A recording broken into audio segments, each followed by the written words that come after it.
Përshëndetje, ja ku jemi përsëri bashkë me një recetë konservimi gjetheve të rushit. Fillojmë t'i përgatisim. I kemi marrë përbërësit, gjethet e rushit, vazot e sterilizuara, kripën dhe ujin e nxehtë. Fillojmë t'i vendosim në vazot përkatëse. Vendosjen e gjetheve të rushit do të vijmë me një mënyrë tjetër. Do të vendosim nga 10 gjethe pa i mbledhur fare, duke i vendosur në këtë mënyrë. Do i shtyjmë nëpërmjet një pishti të lugës së durit dhe kështu do të vazhdojmë derisa vazua të mbajë gjethe rushi. Si shifni, jam vendosur 20, kjo është 30 gjethe nga 10 e nga 10, 40 gjethe, 50, dhe shifni si jam vendosur. Edhe një dhjeçe tjetër, 60 gjethe, janë të mjaftueshme për një banket, qoftë edhe për qefin tuaj. Tani do demonstroj një mënyrë tjetër, të cilën e kanë demonstruar shumë vite më përpara, duke i mbledhur gjethet e rushit në këtë mënyrë.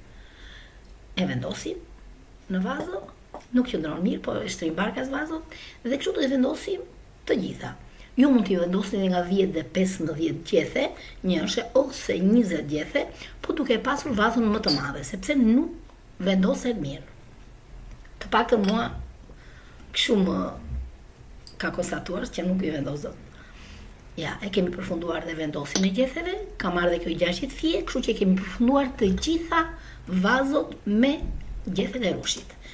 Tani do vendosim kripën, nga një lugë gjelle me krip të trash. Jo kriptoll, kripa e trash është perfekte për të mbajtur gjethet sa më të mirë. Vendosim ujin e nxehtë deri në zjerje, do i mbulojmë plotësisht dhe do shohim që gjethet e rushit do e thithin ujin shumë shpejt. Po ta shihni te kjo, shkoj si të zbriti niveli i ujit, do presim pak sa ta thithi mirë ujin dhe do t'i hedhim përsëri ujë të nxehtë. Gjethet duhet të mbulohen plotësisht me ujë, nuk duhet të rinë sipër sepse prishen. Ja, siç e shihni, kjo e ka pirë të gjithë ujin. I hedhim përsëri ujë të nxehtë. Shifeni? Dhe tani nëpërmjet një lugë druri do e shtypim fort gjethet, shifeni, dhe do e mbajmë për disa sekonda, që gjethet të zhyten plotësisht dhe ujë të ngelet sipër gjetheve. Tani na e bën në mënyrë perfekte. Fillojmë t'i vendosim kapakun dhe t'i shtrëngojmë fort që vakumosja të na bëhet në mënyrë perfekte.